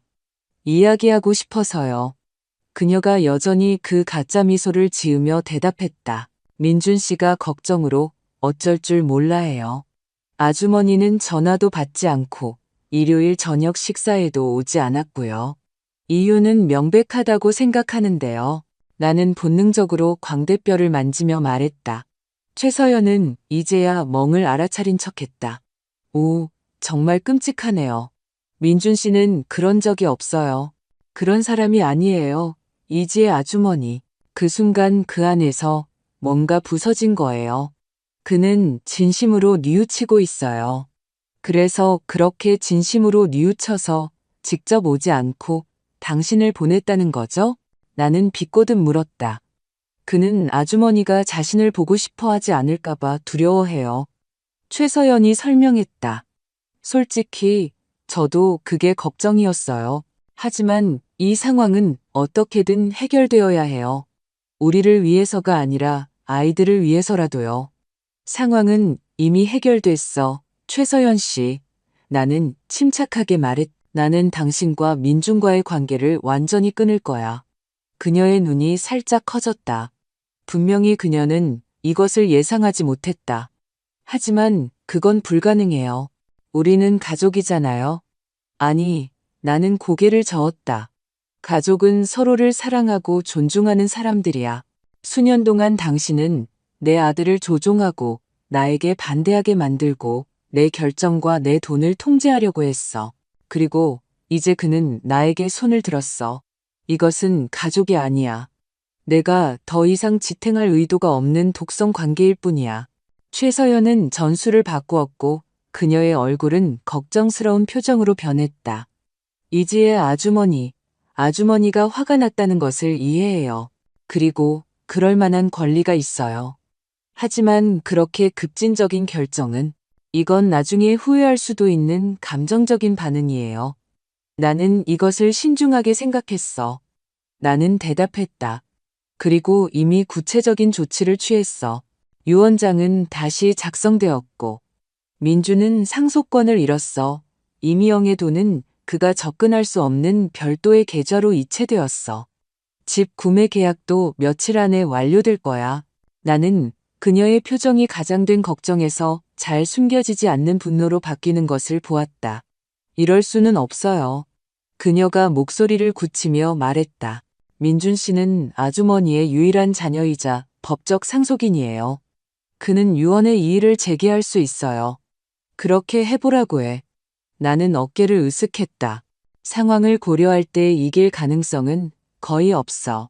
그리고 그의 폭력 사실이 드러나는 공개 재판은 그의 경력이나 사회에서의 당신 평판에 좋지 않을 거야. 최서연은 입술을 얇게 다물었다. 아주머니는 뭘 하는지 모르고 계세요. 이 결정은 우리뿐만 아니라 아이들도 아프게 할 거예요. 아이들은 우리 갈등과 아무 관련이 없어. 나는 단호하게 말했다. 나는 이미 신탁 기금을 통해 그들의 교육비를 마련해 주었고, 새로운 유언장은 그들을 위한 추가 자금을 제공해. 하지만 그들은 당신의 통제 없이 직접 이 돈을 받게 될 거야. 저희가 아이들을 어떻게 키우는지 아주머니가 간섭할 권리가 없어요. 최서연이 배려심 있는 며느리라는 역할을 잊고 으르렁거렸다. 간섭하는 게 아니야. 나는 침착하게 대답했다. 그저 그들의 미래를 확보하는 것이고, 그들이 자라서 스스로 결정을 내릴 수 있을 때 그들과 소통할 문을 열어두는 거야. 최서연은 노골적인 증오심으로 나를 바라보았다. 후회하실 거예요, 이지의 아주머니. 어쩌면. 나는 동의했다. 하지만 가족이라는 환상을 위해 굴욕과 학대를 계속 견디는 것만큼 후회하지는 않을 거야. 그녀는 갑자기 하지만 떠나기 전에 나에게 몸을 기울여 조용히, 거의 속삭이듯 말했다. 제가 민준이에게 그날 밤 뭐라고 말했는지 아세요? 할머니가 항상 민준이가 김정우라는 이름에 어울리지 않는다고 생각했다고 말이에요. 할머니가 민준이에게 얼마나 실망했는지, 얼마나 아버지를 따라주기를 바랐는지 말했던 것. 이미영의 돈은 민준의 이름이 아니라 남편의 이름에 합당한 유산을 만들려는 할머니의 방법이라고요. 나는 충격을 받아 움찔했다. 그건 거짓말이야. 나는 그런 말 한 적 없어. 그게 무슨 상관이에요? 최서연은 차갑게 웃었다. 그는 믿었어요. 그리고 그는 항상 자신의 엄마가 자신을 가치 없다고 생각했다고 믿을 거예요. 그 말과 함께 그녀는 떠났고, 나를 그녀의 잔인함과 조종에 휘말린 채 남겨두었다. 이제 나는 관계를 끝내는 것이 유일하게 올바른 결정이라는 것을 안다. 이 사람들은 결코 변하지 않을 것이다. 결코 통제하고 조종하려는 시도를 멈추지 않을 것이다. 나는 시작한 일을 끝내기로 결심하고 집으로 돌아왔다. 나는 손주들에게 손으로 편지를 썼다. 전자통신 시대에 그것은 더 개인적이고 의미 있게 느껴졌다. 도연이에게 보내는 내 편지는 절제되었지만 진심이었다. 나는 내 결정을 설명하고 언젠가 우리가 관계를 회복할 수 있기를 희망하며 그가 어떤 상황이든 항상 사랑할 것이라고 말했다. 아린이에게 보내는 편지는 더 감정적이었다. 그녀가 나를 더 많이 닮았다고 느꼈다. 섬세하고 사려 깊으며 엄마의 영향 아래 숨겨야 하는 깊은 내면 세계를 가졌다고. 나는 음악, 문학, 그리고 다른 사람들의 기대에 미치지 못하더라도 자신의 마음을 따르는 것이 얼마나 중요한지에 대해 썼다. 나는 그들에게 부모님과의 관계를 끊기로 한 내 결정이 그들에 대한 내 감정과는 아무 관련이 없다고 설명했다. 그들이 준비되었을 때 내 집의 문은 항상 그들에게 열려 있을 것이라고. 언젠가 그들에게 문화센터를 보여줄 수 있기를 바란다고. 이미영의 작품에 대해 이야기하고 부모님이 항상 숨기려 했던 내 삶의 일부를 그들과 나눌 수 있기를. 봉투를 봉한 후 나는 그것들을 선반에 놓았다. 나중에 상황이 좀 진정되면 보낼 것이다. 지금은 상황을 더 악화시키고 최서연의 또 다른 분노를 유발할 뿐이었다. 저녁에 민준에게서 전화가 왔다. 나는 오랫동안 전화기 화면을 응시하며 전화를 받고 싶은 충동을 억눌렀다. 그의 목소리를 듣고 어쩌면 그의 뉘우침을 믿을 수도 있을까 하는. 하지만 최서연의 말, 그녀가 그의 귀에 속삭인 거짓말에 대한 그녀의 인정이 떠올랐고 대화는 무의미하다고 결론 내렸다. 민준이 아내의 영향 아래 있는 한 어떤 화해도 불가능했다. 대신 나는 윤희의 번호를 눌러 최서연과의 만남에 대해 이야기했다. 정말 뱀 같은 여자네, 윤희가 소리쳤다. 민준의 가장 깊은 두려움과 불안감을 그와 너에게 대항하여 사용하다니. 그건 정말 비열하지만 효과적이야. 나는 한숨을 쉬었다. 그녀는 그를 한계까지 몰아붙이기 위해 정확히 무엇을 말해야 할지 알고 있었어. 이제 어떻게 할 거야? 윤희가 물었다. 이제 나는 앞으로 나아갈 거야. 나는 단호하게 대답했다. 집 계약을 마무리하고 리노베이션을 시작하고 문화센터를 열 준비를 할 거야. 나는 그들의 승인이나 불승인을 돌아보지 않고 내 삶을 살 거야. 멋진 계획이야. 윤희가 인정하듯 말했다. 그리고 있잖아. 네가 자랑스러워, 지혜야. 모든 사람이 독성관계, 특히 가족관계에서 벗어날 힘을 찾을 수 있는 건 아니거든. 쉽지 않았어. 나는 인정했다. 그리고 여전히 쉽지 않아. 내 일부는 여전히 민준이 정신을 차리고 최서연을 만나기 전에 자신을 기억하기를 바라고 있어. 그는 성인이야. 윤희가 부드럽게 상기시켜 주었다. 그리고 아내의 영향력에 관계없이 자신의 행동에 책임이 있어. 그는 너에게 손을 들었을 때 선택을 한 것이고 그 선택의 결과와 함께 살아야 해. 그녀가 옳다는 것을 알지만 엄마의 마음은 합리적인 주장을 그렇게 쉽게 받아들이지 않는다.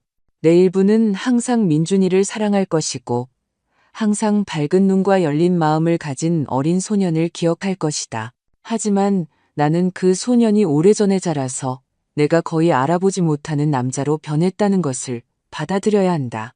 다음 며칠은 바쁘게 지나갔다. 나는 집 구매 계약서에 서명하고 복원을 담당할 건축가를 만났으며 디자이너와 인테리어 디자인 콘셉트를 논의했다. 모든 결정, 모든 전진은 나에게 자신감을 주었고 내가 올바른 길에 있다는 것을 확인시켜 주었다. 민주는 계속 전화했지만 점점 더 드물어졌다. 어느 날 나는 그의 차가 우리 집 건너편에 주차되어 있는 것을 보았지만 나가지 않았다. 내가 집에 없다고 생각하게 놔두자. 나는 이 만남에 준비되지 않았고 어쩌면 영원히 준비되지 않을 수도 있다. 대신 나는 등대문화센터 프로젝트에 완전히 몰두했다. 이미영의 작품들을 정리하고 곧 내 것이 될 빅토리아 양식주택의 역사를 연구하며 문학 및 교육 프로그램들을 계획했다. 이 모든 것이 나의 시간과 에너지를 차지했고 쓰디쓴 생각이나 후회할 여지를 남기지 않았다.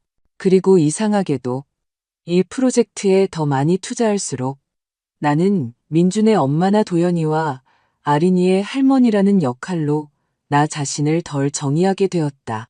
마치 매일매일 이지혜를 재발견하는 것 같았다.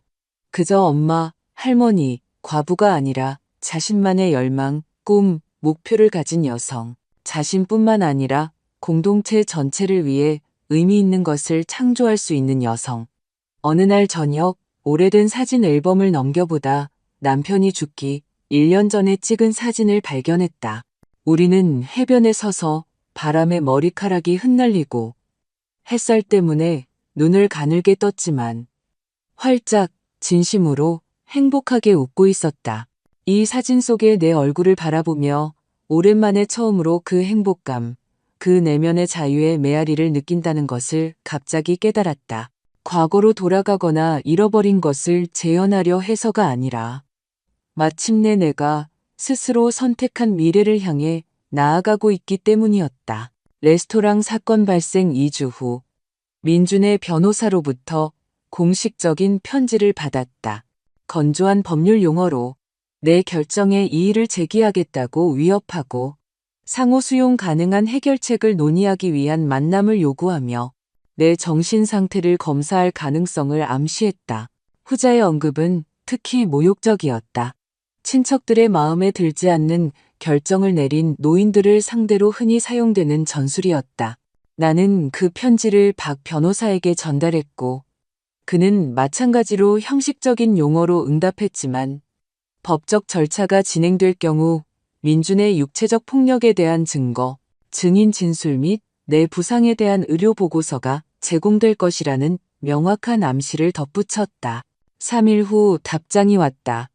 어조는 훨씬 부드러워졌고 법적 조치에 대한 위협은 사라졌다. 대신 가족 화해를 위한 만남 제안이 있었다. 나는 이것이 또 다른 조작 시도일 뿐이라는 것을 알기에 거절했다. 같은 날 민준과 서연으로부터 장미꽃다발과 초콜릿 상자가 도착했다. 진심으로 사과드리며 화해를 희망합니다. 나는 꽃을 이웃에게, 초콜릿은 길에서 노는 아이들에게 주었다. 어떤 선물도 내 마음을 바꿀 수 없다. 일요일 초인종이 울렸다. 민준이 문 앞에 서 있었다. 창백하고 지쳐 보이며 눈 밑에는 다크서클이 있었다. 문을 쾅 닫을 뻔했지만 그의 눈빛, 진심 어린 뉘우침, 고통, 그 무엇인가가 나를 멈추게 했다. 엄마. 그가 조용히 말했다. 제발 제 이야기 좀 들어주세요. 딱 5분만요. 나는 그를 들어오게 했지만 앉으라고 권하지 않았다. 우리는 복도에 서서 낯선 사람들처럼 서로를 바라보았다. 사과하러 왔어요. 그가 말을 시작했다. 제가 한 짓은 용서할 수 없어요. 할머니가 저를 보고 싶어 하지 않는 이유, 유언장을 바꾸신 이유를 이해해요. 저는 그럴만했어요. 그래, 그랬지. 내가 동의했다. 하지만 그 주먹 한 방만이 아니었어. 수년간의 방치, 조종, 내 삶을 통제하려는 시도의 정점이었지. 서연이가 나를 모욕하고 손주들과 나를 고립시키고 엄마가 아니라 짐처럼 대학에 내가 내버려둔 수년 동안의 결과야. 민주는 눈을 내렸다. 알아요. 변명의 여지가 없어요. 하지만 제 잘못을 깨닫고 있다는 걸 알아주셨으면 해요. 분노 문제와 통제 문제를 해결하기 위해 심리 상담사를 만나기 시작했어요. 변하려고 노력 중이에요. 다행이네. 나는 진심으로 말했다. 그것이 도연이와 아린이에게 더 좋은 아빠가 되는데 도움이 되기를 바란다. 엄마에게도 더 좋은 아들이 될 수 있을까요? 그가 희망에 찬 목소리로 물었다. 나는 그를 오랫동안 바라보았다. 내 일부는 그가 정말 변했고 우리 관계가 회복될 수 있다고 믿고 싶었다. 하지만 다른 일부는 최서연의 차가운 만족감, 그녀가 그의 귀에 속삭인 거짓말에 대한 그녀의 인정을 기억했다. 시간이 말해줄 거야. 나는 마침내 말했다. 지금은 우리 관계를 다시 시작할 준비가 되지 않았어. 높고 아름다운 스테인드 글라스 창문으로 쏟아져 들어오는 햇살이 나무 바닥에 다채로운 무늬를 만들었다. 나는 등대문화센터의 주 갤러리 한가운데 서서 미소 지을 수밖에 없었다. 내 인생의 전환점이 된 그 끔찍한 밤 이후 1년 반이 지났다는 것이 믿기지 않았다. 한때 버려지고 황폐했던 마감옥길에 빅토리아 양식 저택은 이제 몰라보게 변모했다. 포탑과 조각 장식이 있는 복원된 외관은 다시 한번 눈을 즐겁게 했다. 내부에는 스투코 몰딩이 있는 높은 천장이 복원되었다. 나무벽 패널은 광택을 내어 반짝이고 오래된 벽난로는 다시 작동했다. 동시에 건물에는 현대적인 조명, 공조 시스템, 보안 시스템이 갖춰져 있었다. 역사적인 매력과 현대적인 편안함의 완벽한 조화였다. 1층에는 주로 이미영의 후기 시리즈인 바다의 변형 작품들을 전시하는 갤러리가 있다. 깊은 파란색과 초록색 톤으로 바다에서 영감을 받은 추상화들은 해안 도시의 해양 테마와 완벽하게 어우러졌다. 2층에는 도서관과 문학 모임을 위한 공간이 마련되어 있으며 3층에는 작은 강의실과 교육 프로그램을 위한 몇 개의 교실이 있다. 센터는 3개월 전에 문을 열었고 그 이후 매일 새로운 기쁨과 도전이 찾아왔다. 지역 주민들은 전시에 진정한 관심을 보이고 있다. 문학의 밤은 만석이고 어린이와 청소년을 위한 교육 프로그램은 이미 대기자 명단이 있다. 나는 소수의 직원을 고용했다. 갤러리 관장, 행정실장, 2명의 안내원과 교육 프로그램 교사들. 하지만 대부분의 조직 업무는 직접 하고 있으며 이는 깊은 만족감을 준다. 수년 만에 처음으로 나는 나 자신뿐만 아니라 지역 사회를 위해 진정으로 의미 있는 일을 하고 있다고 느낀다. 지혜 선생님, 고등학교 단체 관람객들이 15분 후에 도착합니다. 우리 행정실장, 최 실장이 갤러리로 살짝 들어와 말했다. 준비되셨나요? 네, 물론이죠. 나는 미소 지으며 블라우스 칼라를 바로잡았다. 학생들에게 투어를 해주는 것이 내가 가장 좋아하는 일 중 하나가 되었다. 예술과 문학에서 새로운 지평을 발견하며 10대들의 눈이 빛나는 것을 보는 것은 특별한 기쁨을 준다. 최 실장은 지난 1년 동안 친구가 된 많은 새로운 인연 중 한 명이다. 은퇴한 사서인 그녀는 자신의 풍부한 경험과 책에 대한 사랑을 센터에 가져다 주었다. 다른 사람들도 있다. 전시를 돕는 지역 예술가 오작가, 음악의 밤을 조직하는 전직 음악교사 윤 선생님, 해안 도시의 역사에 대한 강연을 하는 열정적인 역사가 강 교수. 이 새로운 친구들은 내 삶의 변화가 가져다 준 또 다른 예상치 못한 축복이다. 이들은 나의 관심사와 가치를 공유하고 가족 관계가 아니라 나의 존재 자체와 내가 하는 일 때문에 나를 존중하는 사람들이다. 물론 정윤이는 여전히 나의 가장 친한 친구로 남아있다. 그녀는 아들과의 고통스러운 이별부터 센터의 성공적인 개관에 이르기까지 모든 단계에서 나를 지지해 주었다. 그녀는 이제 문학부서를 이끌고 있으며 작가들과의 만남, 신앙독회, 독서 토론회를 조직한다. 학생들을 위한 투어 후 나는 교육 프로그램을 지원하는데 관심 있는 지역 사업가인 잠재적 후원자와 회의가 있다.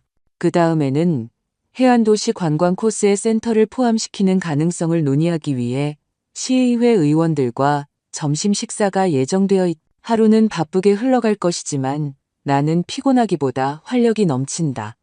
가끔 민준이 나를 때리지 않았다면 내 삶이 어땠을까 궁금해진다. 만약 가족 관계라는 외양을 유지하기 위해 굴욕과 조종을 계속 견뎠다면 나는 아마도 그 독성 관계에서 벗어날 힘을 결코 찾지 못했을 것이다. 등대문화센터를 결코 짓지 못했을 것이다. 의미와 만족감으로 가득 차니 새로운 삶을 결코 발견하지 못했을 것이다.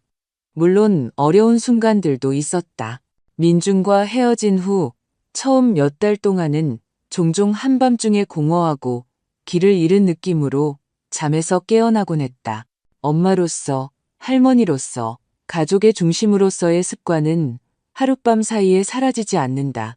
전화해서 사과하고 상황을 고치려고 애쓰고 싶은 충동에 거의 굴복할 뻔한 날들도 있었다.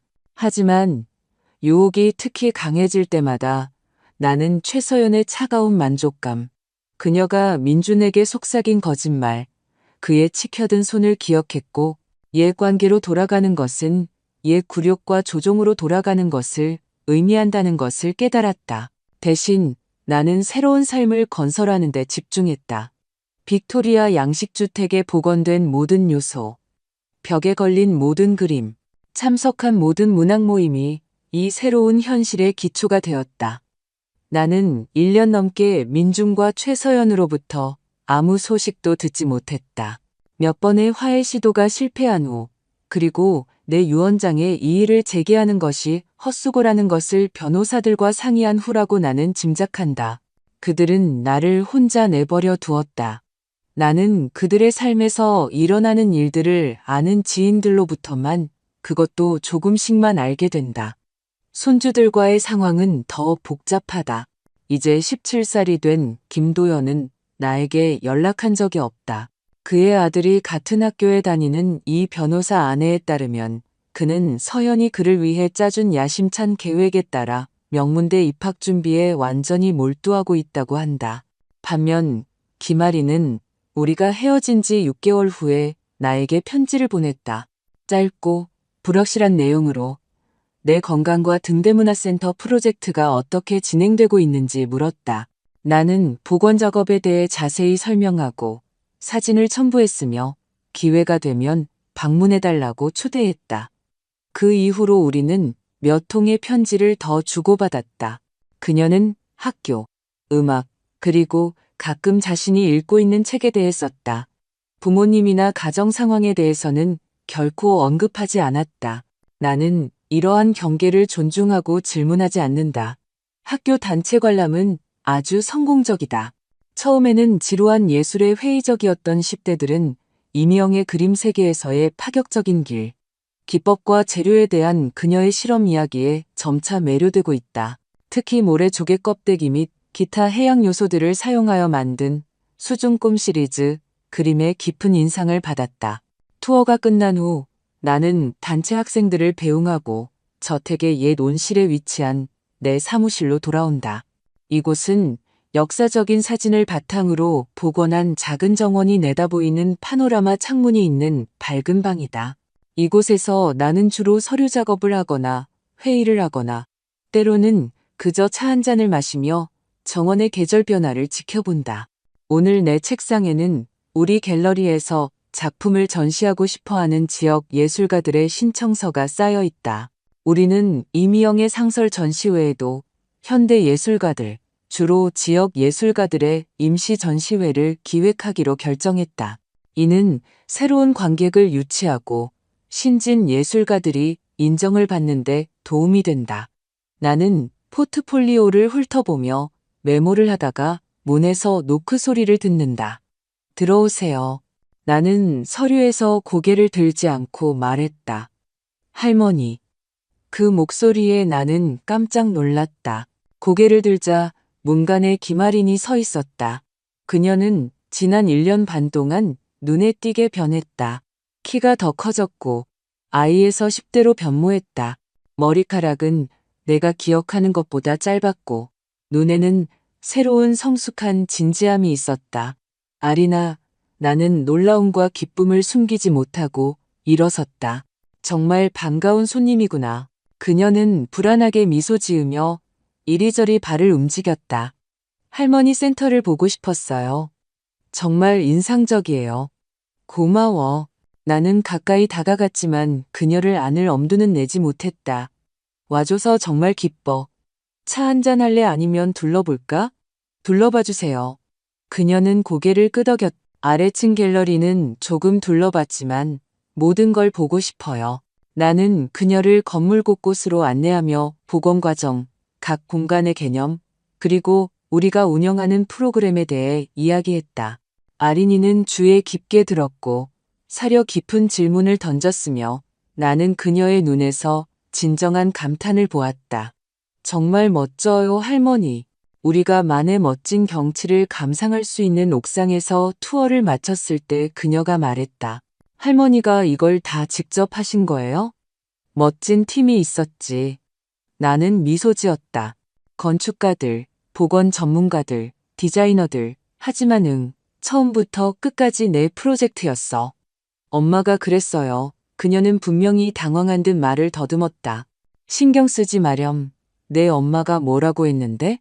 내가 부드럽게 물었다.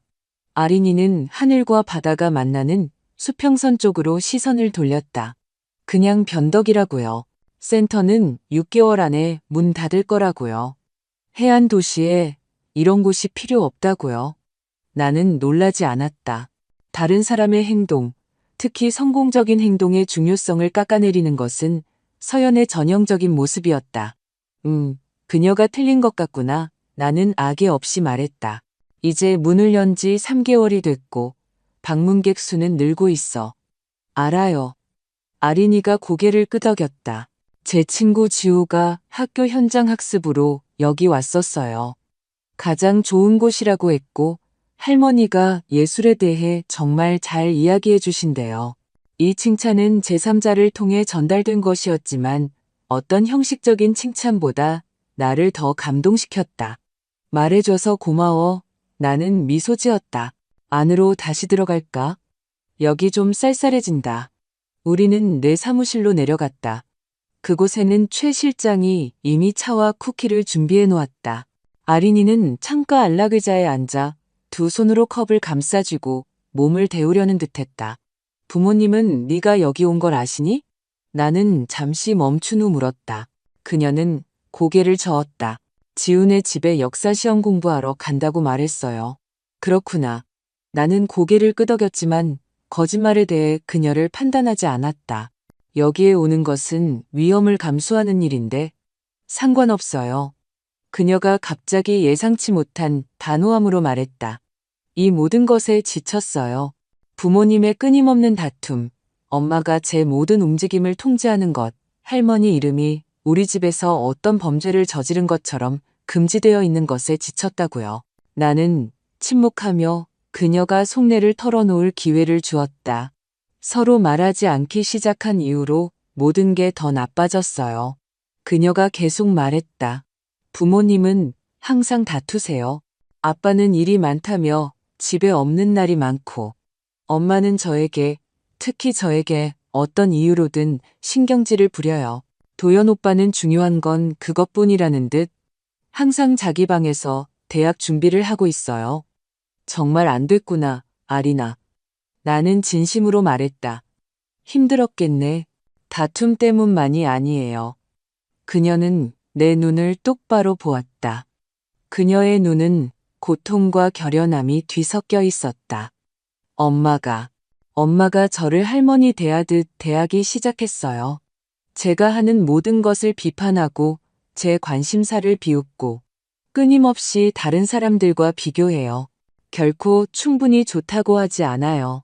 이 고백은 내 마음의 비수처럼 밝혔다. 이런 일이 일어나고 있을지도 모른다고 두려워했지만 아린이 자신에게서 확인받으니 완전히 다른 문제였다. 뭐처럼? 나는 조심스럽게 물었다. 지난달 음악 경연대회에서 2등을 했어요. 그녀가 말했다. 쇼팽을 연주했어요. 모두 아름답다고 했지만 엄마는 그냥 글쎄 1등은 너에게 너무 높은 벽이었나 보네 라고 말했어요. 나는 고개를 끄덕였다. 건설적인 비판으로 위장한 이런 종류의 잔인함을 너무나 잘 이해했기 때문이다. 그리고 법대에 가는 대신 음악학교에 가고 싶다고 말했더니 엄마는 난리를 치셨어요. 아린이가 한숨을 쉬었다. 음악은 취미이지 직업이 아니라고 했어요. 정신 차리지 않으면 지하철역에서 구걸이나 할 거라고요. 아빠는 뭐라고 하셨니? 내가 물었다. 아무 말도 안 했어요. 그녀가 씁쓸하게 웃으며 말했다. 아빠는 엄마랑 절대 다투지 않아요. 그저 거기에 앉아서 마치 존재하지 않는 것처럼 보여요. 최소영과의 결혼 생활 수년 동안 변해버린 민준. 예전 자신의 그림자, 자기 의견이나 의지가 없는 남자. 싫어요. 아린이가 갑자기 목소리에 분노를 담아 말했다. 엄마가 모든 사람을 조종하는 방식이 싫어요. 우리를 작고 보잘것없는 존재로 만드는 방식이 싫어요. 아빠를 강제로 할머니를 포기하게 만든 방식도 싫어요. 아리나, 내가 부드럽게 말했다. 네 아빠는 자신의 선택을 한 거야. 네가 그를 피해자로 생각하지 않았으면 좋겠어. 그는 성인이고 자신의 행동에 책임이 있어. 그녀는 나를 오랫동안 바라보더니 고개를 끄덕였다. 맞아요. 그냥 때로는 아빠 눈에서 뭔가가 보여요.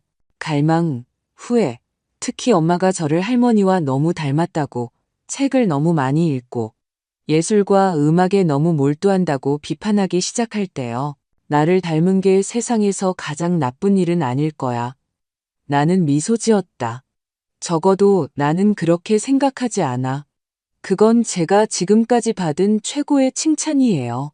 아린이가 의외로 말했다. 그녀의 미소는 내가 한때 알았던 어린 소녀를 떠올리게 했다. 우리는 1시간 동안 음악, 책, 그녀의 미래 계획에 대해 더 이야기했다. 그녀는 정말로 음대에 가고 싶어 했고, 전문 피아니스트가 되는 것을 꿈꾸고 있었다. 이미 레퍼토리가 있었고, 내가 설립한 신탁 기금으로 좋은 선생님에게 배우고 있었으며 오디션을 준비 중이었다. 할머니. 그녀는 떠나기 전에 말했, 가끔 여기 와도 돼요? 그냥 놀거나 어쩌면 뭘 도와줄 수도 있고요. 물론이지, 아리나.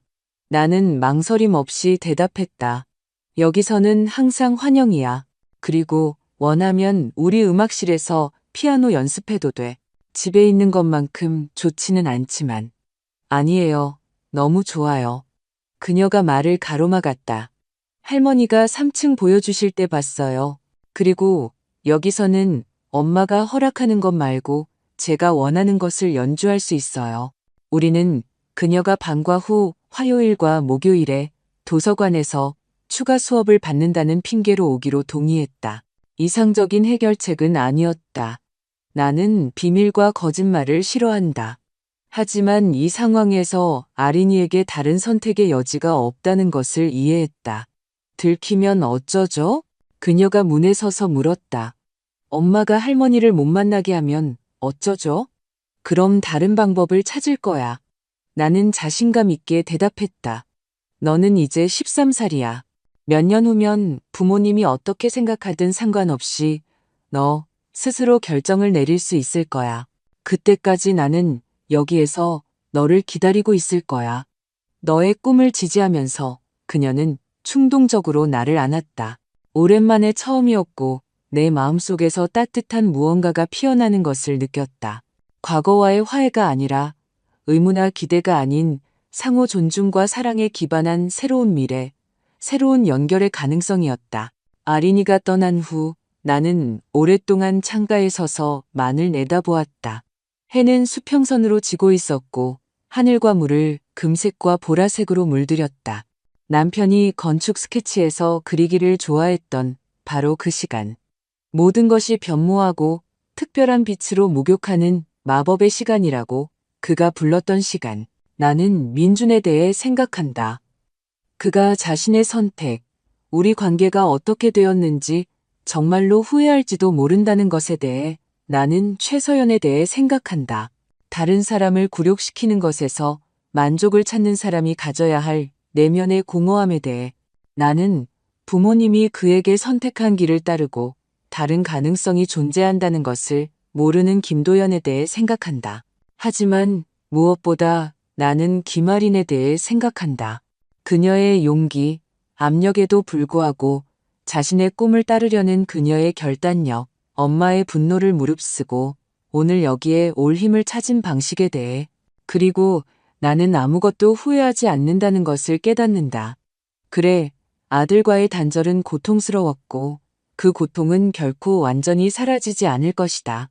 하지만 그것은 나 자신의 안녕뿐만 아니라 아린이에게 독성 관계에서 벗어나 새로운 삶을 시작하고 과거의 상처와 손실에도 불구하고 행복할 수 있다는 것을 보여주기 위한 필요한 단계였다.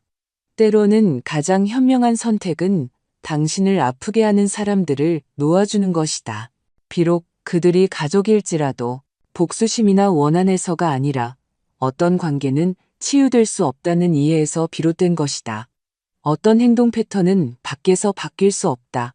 그리고 진정한 힘은 현상 유지를 위해 굴욕을 견디는 것에 있는 것이 아니라 다시 시작하고 산산조각 난 기대의 잔해 속에서 의미 있는 것을 건설하는 능력에 있다는 것을 나는 창문에서 돌아서서 아린이가 오기 전에 내가 보고 있던 서류들이 테이블 위에 놓여 있는 것을 알아챘다. 우리 갤러리에서 작품을 전시하고 싶어하는 예술가들의 신청서. 그 중에는 우리 전시실에 아주 잘 어울릴 정말 재능 있는 몇몇 작품들도 있었다. 내일은 교육 프로그램 확장에 대해 시의회와 회의가 예정되어 있고 그 다음에는 오 작가와 윤 선생님과 함께 여름 예술축제에 대한 논의가 있다. 삶은 새로운 프로젝트, 새로운 인연, 새로운 기회로 가득 채워져 계속된다. 그리고 이 새로운 삶 속에는 이제 김아린을 위한 자리가 있다. 최서연의 감시 아래 명절에 만나는 손녀가 아니라 상호 존중, 공통된 관심사, 진심 어린 애정에 기반한 우리만의 독립적인 관계를 형성하는 가까운 사람으로서 어쩌면 언젠가 김도연과도 비슷한 일이 일어날지도 모른다. 어쩌면 민준도 최서연의 영향력에서 벗어나 자신의 실수를 깨닫고 아내의 욕망과 야망의 반영이 아닌 독립적인 사람이 될 힘을 찾는다면 말이다. 하지만 그런 일이 일어나지 않더라도 나는 내 삶이 충만하고 의미 있다는 것을 안다. 1년 반 전에 내린 결정이 그 모든 고통에도 불구하고 올바른 결정이었다는 것을. 때로는 영혼의 가족을 찾기 위해 피를 나눈 가족을 잃어야 할 때도 있다는 것을. 그리고 궁극적으로 의무가 아닌 선택에 기반한 이러한 연결이 진정한 만족과 행복을 가져다 준다는 것을.